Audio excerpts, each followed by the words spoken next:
Hello ladies and gentlemen, welcome to the Friday Ramblings.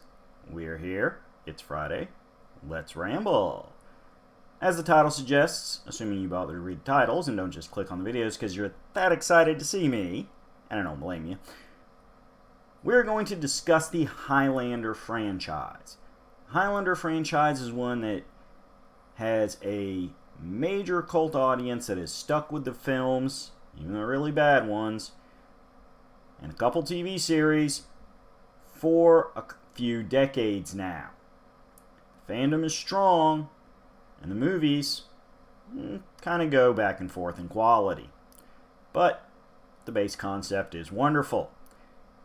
The idea that permeates the entire Highlander franchise, whether it be movies or TV series, is that mixed in amongst humanity is a race of beings that look exactly like humans, called immortals. The idea of an immortal is that upon what would be their death if they were a regular human, they discovered that short of beheading, they cannot be killed. Thus, unless they tend to get beheaded as that first death before they learn better, they tend to become very long-lived. The Highlander films specifically focus on one immortal called Conor Mccloud, who is from the Scottish Highlands, hence the Highlander franchise. Now, he was the main star in the first 3 movies and co-star of the 4th movie out of the 5. He would show up in a recurring role in the TV series, and we'll touch on who led the charge in the TV series in just a moment. Now, the Highlander franchise began with the release of the original film, simply called The Highlander, on March 7th, 1986, directed by Russell Mulcahy. Tagline is there can be only one, as unfortunately immortals tend to compete with each other in fights to the death. Mostly because if an immortal kills another immortal, the massive amount of energy that their bodies contain is released in an event called the quickening, and that living nearby immortal absorbs the quickening, making themselves more powerful physically, as well as occasionally learning new skills. Allegedly, if every immortal on Earth is killed except one, that final survivor will take what is referred to simply as the prize, which is the collected power of all immortals who ever lived, giving somebody who has evil intent in their life enough power to enslave humanity, or even slaughter them all. In the original film, Conor Mccloud is taught the ways of the immortals by an Egyptian swordsman calling himself Juan Sanchez Villalobos Ramirez, or often just Ramirez for short. Now, Conor Mccloud is played by Christopher Lambert, and Ramirez is played by Sean Connery, giving some pretty solid casting and acting leading this movie. First part of the movie shows Ramirez training Conor over an extended period of time and a friendship developing between them before a villainous immortal known as the Kurgan, played by Clancy Brown, slaughters Ramirez. Conor manages to escape Kurgan's wrath for a few centuries, leading us to the present day of the late 80s, where Kurgan finally tracks down Conor, and Conor must find a way to defeat the man who slaughtered his mentor. And in the original film, it's implied that they are the last 2 immortals, thus Conor himself, should he survive, will obtain the prize. Now, of course, like any good movie, there is a romantic interest, this being a forensic scientist named Brenda Wyatt, who is intrigued by the deaths of the other immortals earlier in the movie. Now, The movie has an original orchestral score performed by legendary band Queen. And despite the attraction of seeing Sean Connery in a major role in a movie, the movie did not do financially well initially, although on home release it built up its iconic cult audience and its status as a true classic of the fantasy sword fighting genre, with its various locations in both time and geography, along with some wonderful acting from Mr. Christopher Lambert, who is often underrated as an actor. I think he's still with us. Where's my links? Links. Let me check my notes. Where's the notes? Yes, Christopher Lambert is still with us. Thankfully. If you want to know some other awesome stuff he did, he played the Thunder God Raiden in the 1995 adaptation of the video game Mortal Kombat, and did voice Raiden in some of the more recent video games. So, where do we go from there? Well, unfortunately, 5 years later, we had the sequel, Highlander to the Quickening. And it is a god-awful movie. I mean, I'm not even kidding. Most of the internet agrees it is one of the worst movies ever made. A lot of this is because the original director was pulled off the movie partway through. The new director went just whole hog with a brand new script that made no sense. He tried to claim that the Immortals were actually aliens. He brought Ramirez back to life, who was,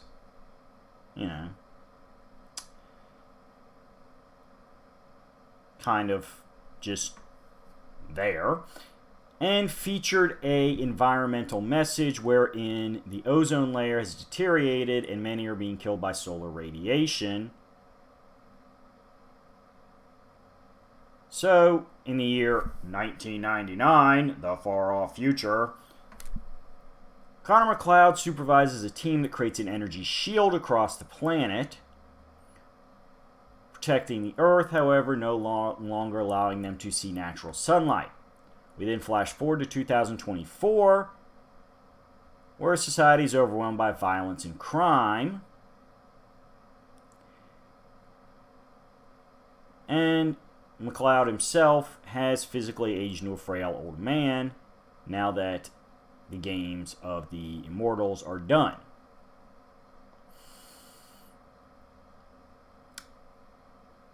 There's big political messages. Michael Ironside shows up as a corrupt ruler named General Katana. Yes, they named a general after a sword in a movie that is all about people cutting heads off with swords. Yeesh. It's you shouldn't watch it. Just seriously. Like, I don't know I've never read a single review online where people have said Highlander 2 The Quickening is a good film. The original Highlander, it's not the most intelligent movie ever written, but it is a classic. It told a wonderful story about revenge, redemption, and no matter how long you live, finding value in life, even in the most mundane aspects of life, like, settling down with somebody you love. Highlander 2 tries to be a little bit of everything. There's political intrigue, there's environmentalism, there's aliens for no reason, because why do we need aliens when you've already got immortal humans? It's just insanity. It's like 4 movies going on at once, and none of them are fully baked. Later on, the original director, Russell Mulcahy, did try to release a director's cut, often referred to as the Renegade version, where he re-edited the footage and removed all verbal reference to the Immortals being aliens from a planet called Zeist. The Zeiss footage is now claimed to be a flashback to an ancient, technologically advanced civilization that existed on Earth before recorded history. Better, but still not a way to improve the plot by much.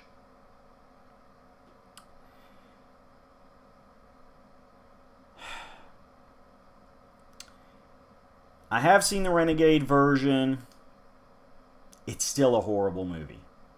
It's better than Highlander 2, but that's like saying getting shot with a .22 long rifle is better than getting shot with a 12 gauge shotgun. You're still getting shot! You know? It's just, no, just skip it. Skip it.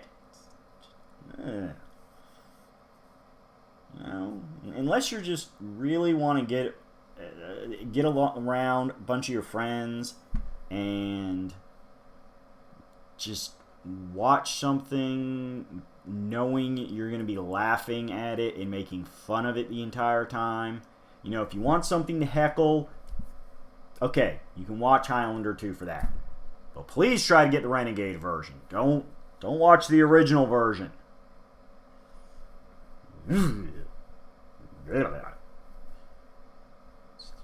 Making fun of the original version's like calling a coma patient lazy. It's just pointless. You know, how do you make fun of something that didn't even really try to have any redeeming qualities? Ugh. Fortunately, things did turn around in 1994 with Highlander 3, The Sorcerer, or Highlander The Final Dimension, depending on what part of the world you're living in and what printing of it you obtained. This time it is a direct sequel to the original film, completely wiping out the events of Highlander 2. It is now said that Conor Mccloud, following the death of Highlander 1's lady love Brenda Wyatt in a car crash, has moved to Marrakesh with his adopted son John. In the present day of 1994, he is hunted by the immortal warrior Cain, played by Mario Van Peebles, who is another often underrated actor. Perfectly good time. Never going to regret seeing Mario join the crew. It is said that Mario Van Peebles missed the original gathering because he was buried deep in a Japanese cave by magic due to an immortal named Nakano who had mastered magic along with his inherent immortal powers. Cain managed to kill Nakano eventually, allowing Cain to gain his sorceress skills, specifically illusionary magic. Having sensed the presence of this immortal, along with some of Cain's minions who were also sealed up with him, Conor returns to New York to ensure Cain does not win the prize and theoretically doesn't hurt McLeod's loved ones in Marrakesh. Along the way, McLeod finds a new love, archaeologist Dr. Alex Johnson, played by Deborah Unger, who coincidentally resembles a woman McLeod loved during the French Revolution, which provides us with some more flashbacks, harkening back to the original Highlander and its bouncing around the centuries and the world. All of this leads up to a final battle in New Jersey, where, slight spoilers, thankfully the good guys win. Kind of expected that since there were more sequels after this.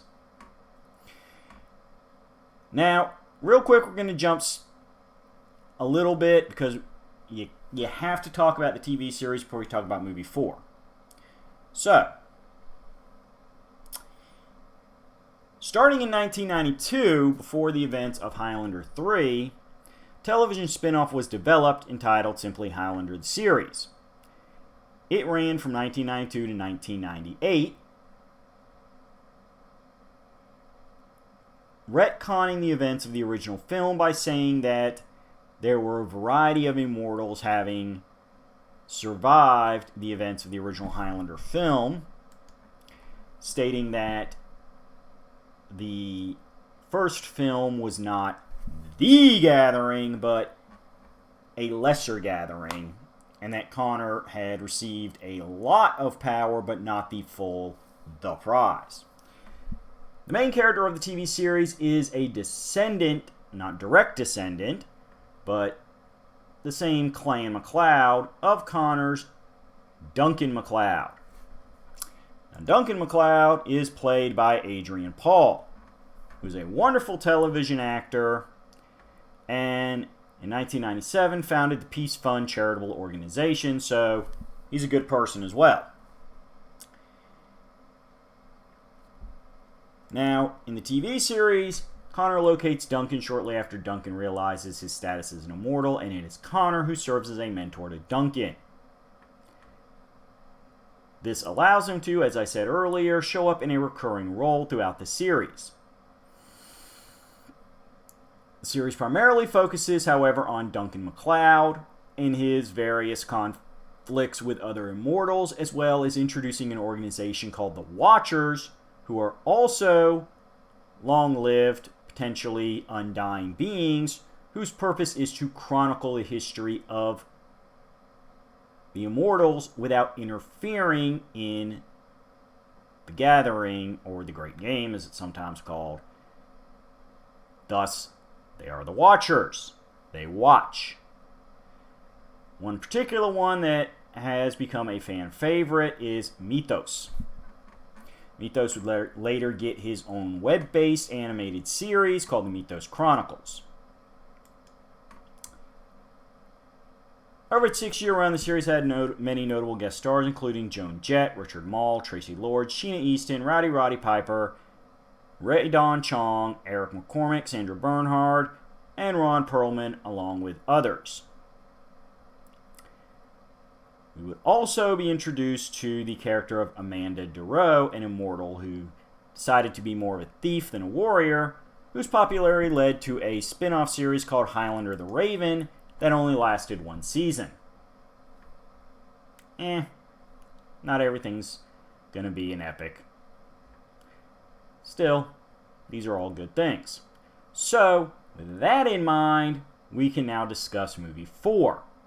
Movie 4, referred to as Highlander End Game, does not acknowledge the events of Highlander 3, which means we now have 3 different timelines.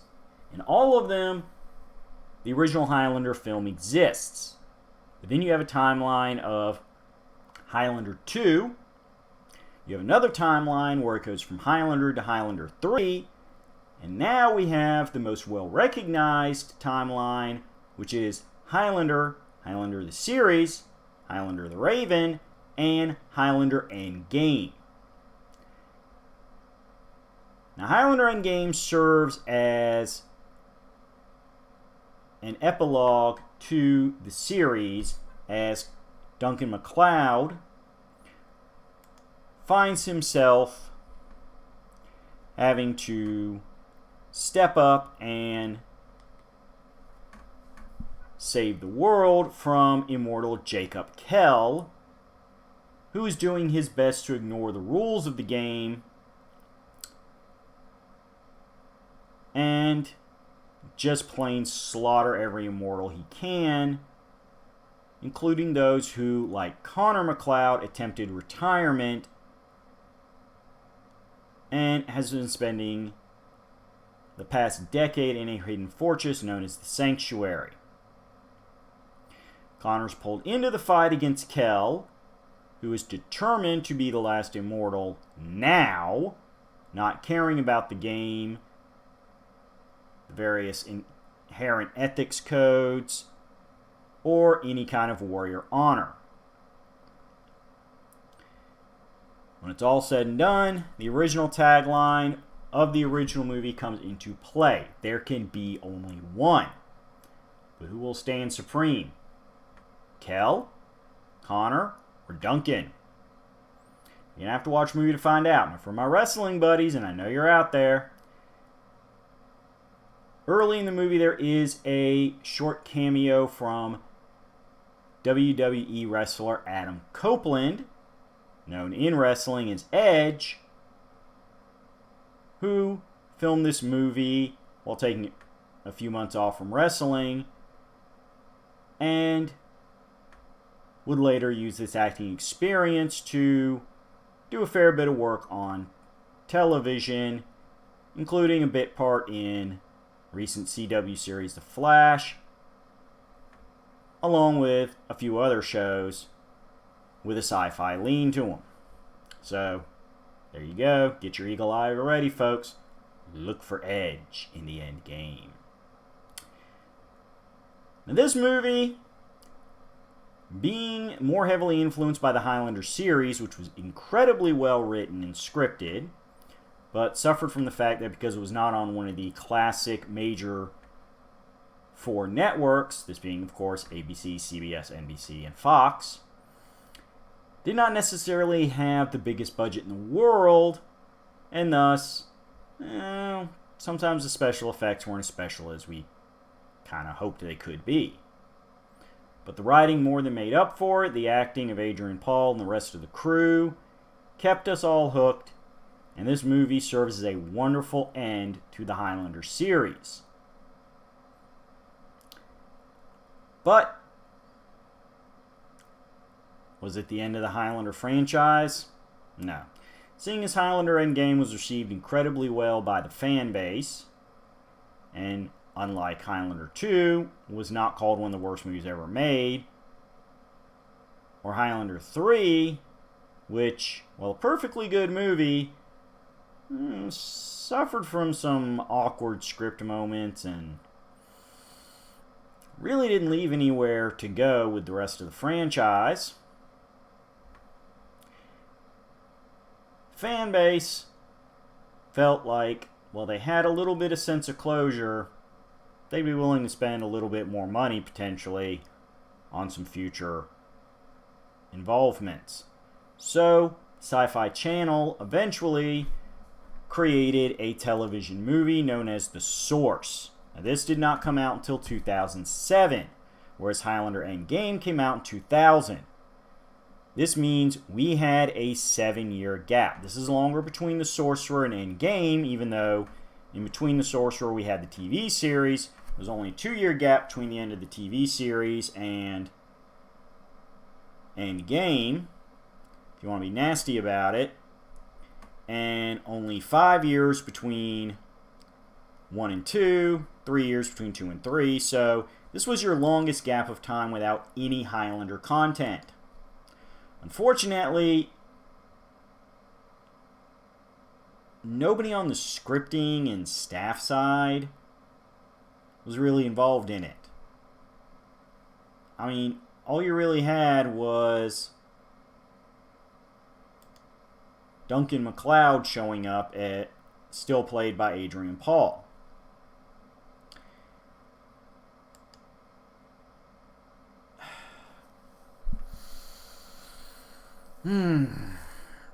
Now, people who watch the Sci-Fi Channel know that while the Sci-Fi Channel has produced some wonderful original TV series and keeps a lot of classic films and TV shows available for people to discover, their original movies are pure camp at best and flat-out cheeseball at worst. Fortunately, The Source is more of the second. This thing is more cheesy than cheddar. It is cornier than a cob. Frankly put, you can debate if The Source is the worst movie in the series. That is the only thing that makes The Source impressive. That a lot of people consider it worse than Highlander 2. It is the only Highlander movie not to be released in American movie theaters, as it was made for television, and the only one not to feature the original protagonist, Conor Mccloud. Taking place in a future version of Earth that is largely violent and chaotic, the story depicts Duncan and allies seeking out an energy well that may be the source of their immortality. The film attempts to do what the Highlander movies do best, showing journeying and swordplay, but there's just nothing there.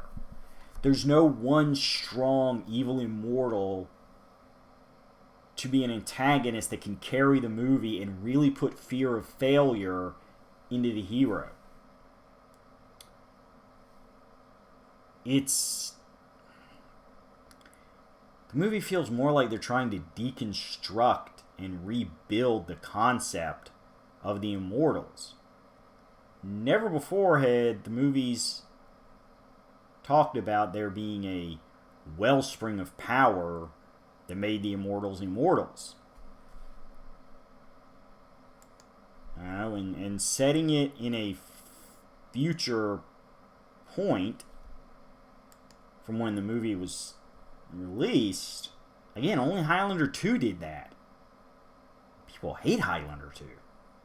Even the Renegade version is considered a low point for the franchise. Why would you take inspiration from that? Worst part is, this movie was the start of what was going to be a trilogy. Sci-Fi Channel was going to go whole hog in reviving the Highlander franchise. But the source was so hated by the fan base, so hated by professional critics and reviewers, that they pulled the plug. We have not gotten any Highlander content since. 14 years. And nobody wants to touch the Highlander. Now, don't get me wrong. People have talked about wanting to do a remake of the original series. People have talked about doing reboots, but they can't seem to get it done. As of June 2020, the reboot was allegedly in heavy development mode, but they have been working on the reboot since 2008. Granted, there's been some staff changes, as happens with films that take this long to get scripted and greenlit.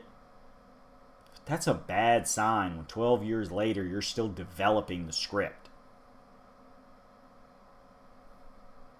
It may never get made. Frankly, if the source is anything to go by, I kind of hope it never does. I love the original Highlander movie. The series is excellent.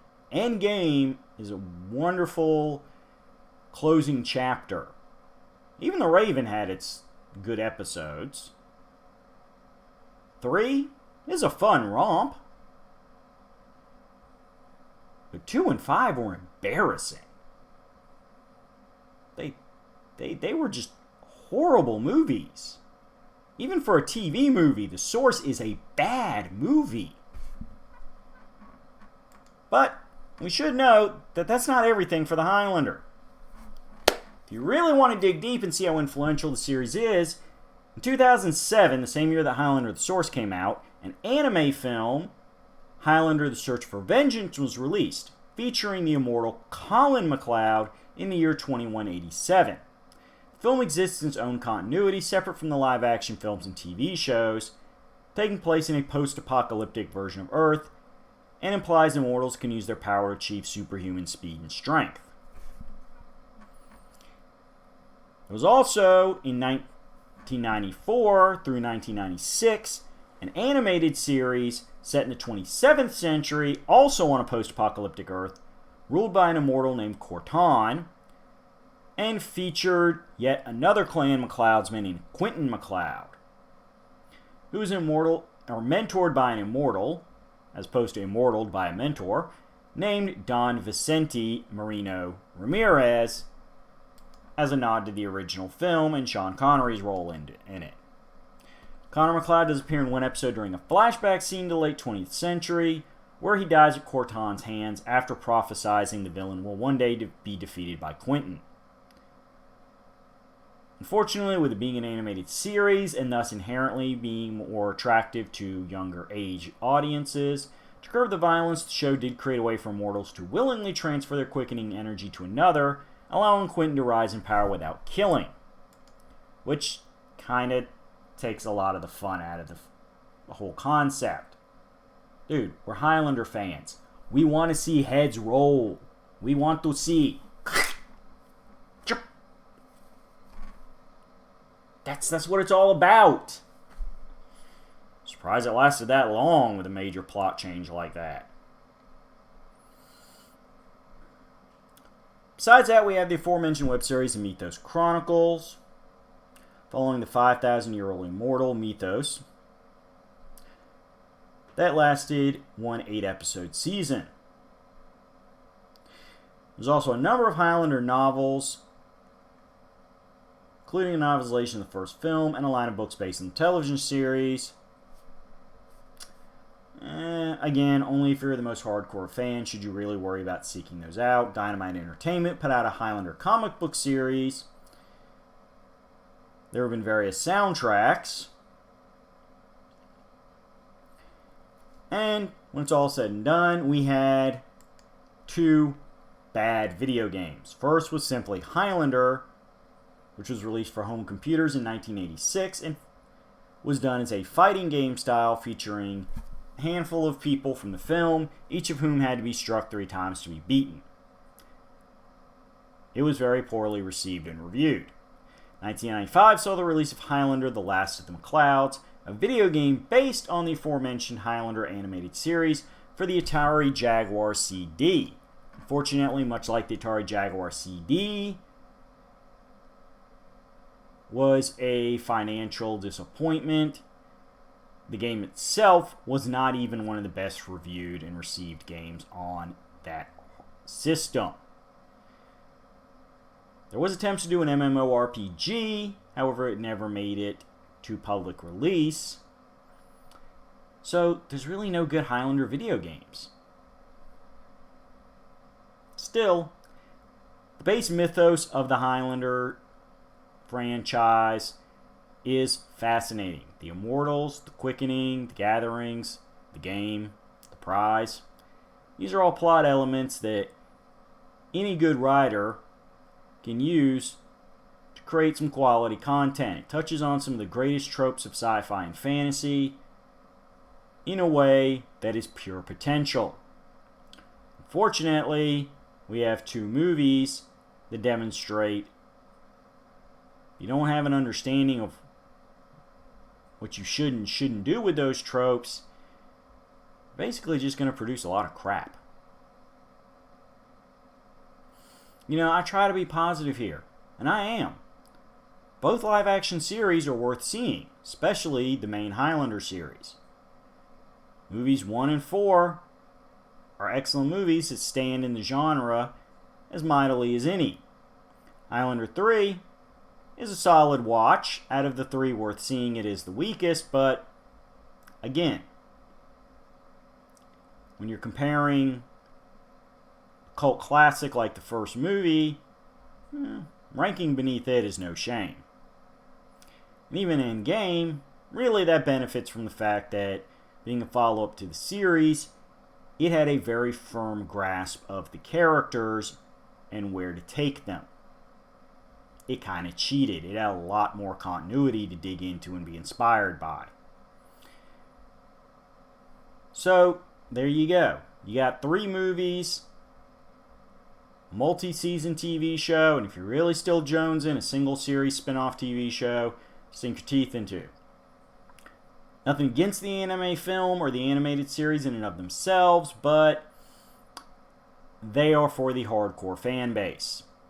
You can skip the video games. Unless you really gotta catch them all, you can skip the novels.